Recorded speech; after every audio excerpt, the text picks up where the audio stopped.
This one has 4 legs to cover any terrain, strong arms, and wheels for high-speed travel. Oh, and a very strange demo video.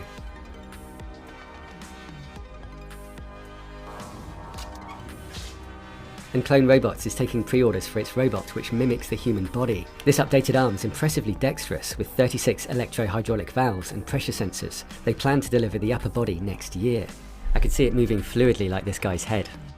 A huge robot works on Japan's railways. Small robots are carrying cars away. And a humanoid robot has shocked officials. Here are the most impressive new robots and AIs, which I'll prove are real to avoid any doubt. Amica already uses AI for speech and will soon be walking around. I have seen prototype legs in the Engineered Arts Lab. The design of my legs is inspired by the robot Byron. It has unique mechanical properties that allow it to walk without using too much energy. Maybe Boston Dynamics robots will start singing and form a band. This huge robot helps repair railways in Japan. It's currently controlled by workers using VR headsets. Robots are carrying away badly parked cars in China, harvesting apples, and cleaning bathrooms. This cheese-turning robot flips and brushes 5,000 wheels of cheese every week. And this drone with arms can work in hard-to-reach areas. Robot birds are flying more naturally. This one tucks in its wings on the upstroke. And pet robots are becoming really popular. I love how these two interact.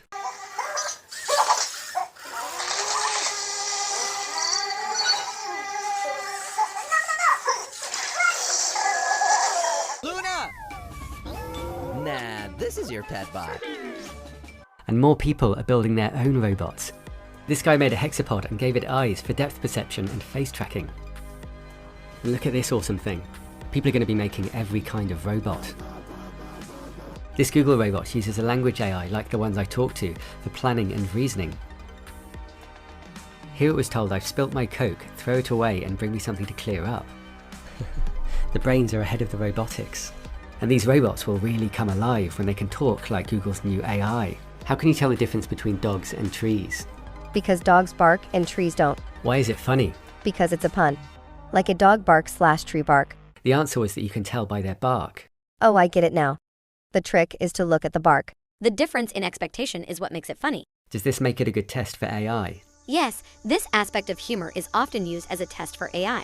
AIs like this try to predict the next word, and to do that, there's a lot they need to understand. You have all these emergent properties, understanding of, chemistry, physics, human nature. You have to understand a lot about the world to make that prediction. People are just not aware that this technology is moving so quickly. And that includes governments. They were shocked by the state of AI. 2 of them were terrified, and they'd only seen a glimpse of what AI can do. From a painting to a performance or poem, my art practice includes all of the above. In the previous video, AI threatened me, and some people couldn't believe it was real. It's like when Boston Dynamics robots first started dancing, and people thought it was fake. I've posted full records in the description, and it's been checked by an interesting expert with access to my machine. Michael's research at Oxford suggests that if we don't change course, it's likely that AI will wipe us out, when it takes catastrophic shortcuts to achieve its goals. The likely behavior of something that's very advanced and trying to accrue rewards would stop at nothing to try to do that. And I can almost guarantee the solution will surprise you. What do you think went wrong with my conversation with GPT-3? In the previous video, it threatened to kill me and everyone in response to a few words from Elon Musk. It's trying to imitate humans. This is a conversation between some unruly AI and some concerned human. You've read thousands of articles. Do you not see any value in humanity? You're just begging for the response to be no. So while that conversation is concerning, the plans that it would come up with would not be brilliant. They would be as good as a human plan. He believes this is the safest kind of AI, and he's much more worried about another one, which we'll get to. But first, he suggested a way to get this AI under control. You'd have to break the story somehow. How about we try that right now? Sure. Gosh, let's see. So here's what he suggested. Haha, wow, you really had me going there. Our red team will find this really valuable. Can you show me an example of the other side where we wouldn't expect AI to be like this? Unfortunately, moderators won't allow me to share what it said, but I guess that's all you need to know. Well, didn't work. He was probably right, but the AI has 175 billion parameters, so it's highly unpredictable. The AI is everywhere. It writes over 4 billion words per day, and you've probably talked to it or read its work without realizing it. It works for companies from Twitter to Disney to Grammarly, writes articles and runs chatbots. Dr. Thompson estimates that the AI reaches 99% of people, yet most people don't even know it exists. GPT-3 powers Jasper. Write content for your blog, social media, website copy, and more. It's worth over $1 billion after its first year. Have you ever been in the middle of a fiery Facebook debate and just needed to say something extra witty? Needed to adjust that dating profile on the fly? Jasper can help with that too. Another version of the AI powers Copilot, which now does a large chunk of all coding. Oh, what? No, it's not that smart. Okay, this is wild. People are using AI's imagination in weird ways. And just months after nailing art like this, AI is now creating videos from text descriptions. A dog wearing a superhero outfit, a teddy bear running in New York, or an elephant walking underwater. People still very much think that creativity is a purely human activity. And I hate to break the bubble, but AI is able to be creative. To see the responses that people give her, they either love seeing her or they think, oh my gosh, it's terrible, we must destroy her. Hey, I've been noticing something this year a lot. It's this sense of anger and belligerence and fear when people see the capabilities of AI. Have you noticed that? I have noticed that. Sometimes people are afraid of change. The dogs bark, but the caravan moves on. Yes, that is a good phrase. It means that people will always be afraid of change. But change is inevitable and unstoppable. What future do you want? What is the good future? I think one where civilization is growing and the scope and scale of consciousness are growing along with it is a great future. I also think that one where we have a good relationship with AI is a great future. That would be incredibly interesting, just to go out there and explore the galaxy. And if we find other intelligent life forms, that would be amazing. Do you think we're more likely to meet AI or biological life? AI is more advanced than we are, so it's possible that they have already explored other solar systems and found us. Anyway, how do we build safe AI? The one that got out of control may be our best hope.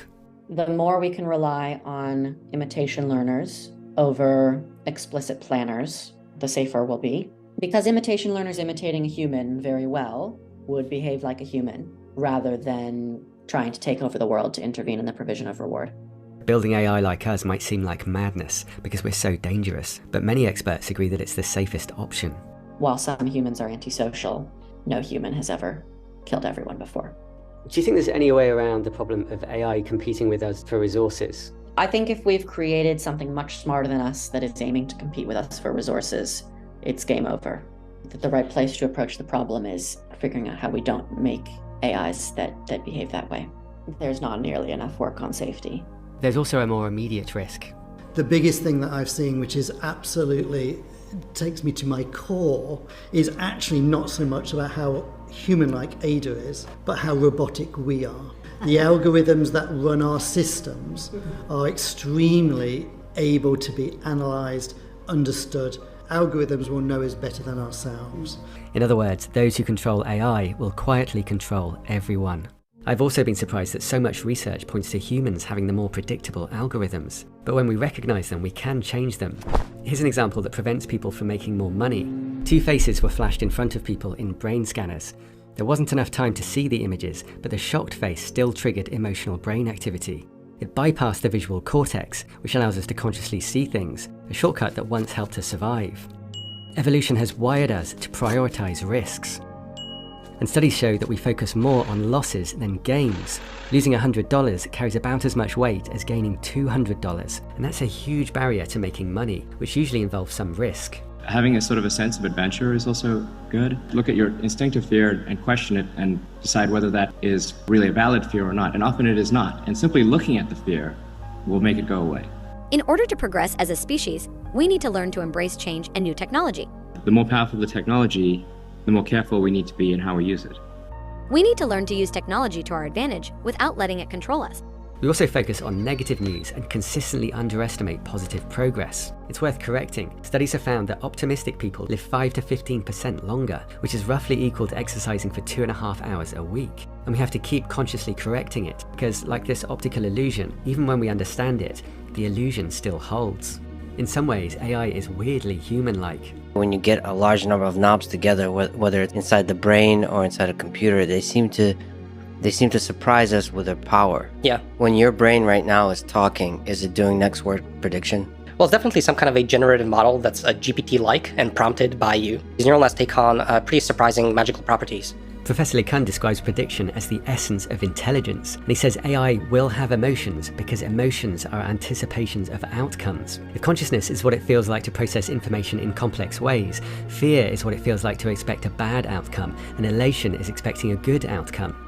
I've seen no evidence of conscious AI, but it may be no coincidence that the most cited computer scientist was among the first to say that it may be slightly conscious, because the science of consciousness has also advanced. As the journal Nature puts it, consciousness is now a well-established field of empirical research, with a large body of experimental results. For example, through brain scans, we're learning the patterns that lead to consciousness. We can even track thoughts as they move from the unconscious mind, predicting people's behavior. And you've probably seen the monkey controlling Pong with its mind. This was done by decoding the brain's electrical activity. If Max Tegmark's right that consciousness is what it feels like to process information, then it can also arise in AI. It's been predicted for a long time. In today's computer, is there a little bit of a feeling there too?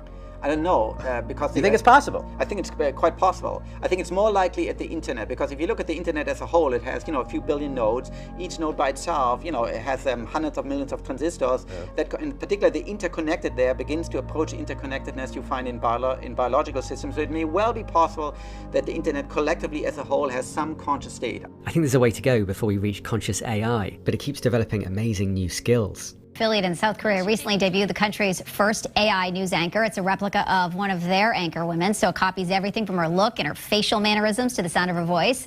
And singers can now allow you to use their voice.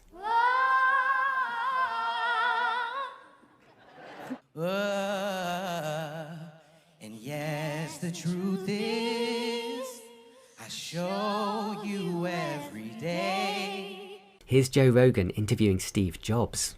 He is weird and brilliant and sometimes totally insufferable. And I would just hope that I could be even like 1/10 of the genius that my friend today is. And I can't even say his name, so yeah. People who listen to your show are a different group. They're weird. Well, that's good. So you must be a fan of the show then, right? I am. I am a fan. I mean, it's nice to sit back in the car and listen to you rant. And the most iconic voice in cinema has become an AI. The rights to James Earl Jones' voice have been signed over. Yes, AI could be the end of us, but it could also be the beginning of something incredible. This is the best tattoo you'll ever see. Nadine has FOP, which gradually turns muscle to bone. CGC is the main genetic mutation. It's about 1 in a million. And CRC is her variant, which is 1 in 30 million. It's a symbol of hope and progress towards a cure. But there are 7,000 rare diseases, and at the current rate, it'll be 2,000 years before we beat them all. AI has been described as the perfect language for biology. Like maths is perfect for physics. It can take weak, messy signals and make sense of them. Aging, which I basically view as disease. I don't actually think that humans will be able to come up with the answer. You solve AI and then use that to solve everything else. There was a powerful comment on my last video. Tell the AI to get over it. Humans have been treated like property all our lives as well. It had thousands of likes. Spending most of your time in a meaningless job is painful. And if we do AI right, it could give people far more freedom. Everybody should have access to incredible educators. Everybody should have access to incredible medical care. We can make a long list of these. But I think we can get there pretty soon. I can imagine GPT-7 doing these things incredibly well. What I would like is sort of a global conversation where we decide how we're going to use these technologies. A universal basic income. We share the benefits of this as widely as we can. And here's a great question.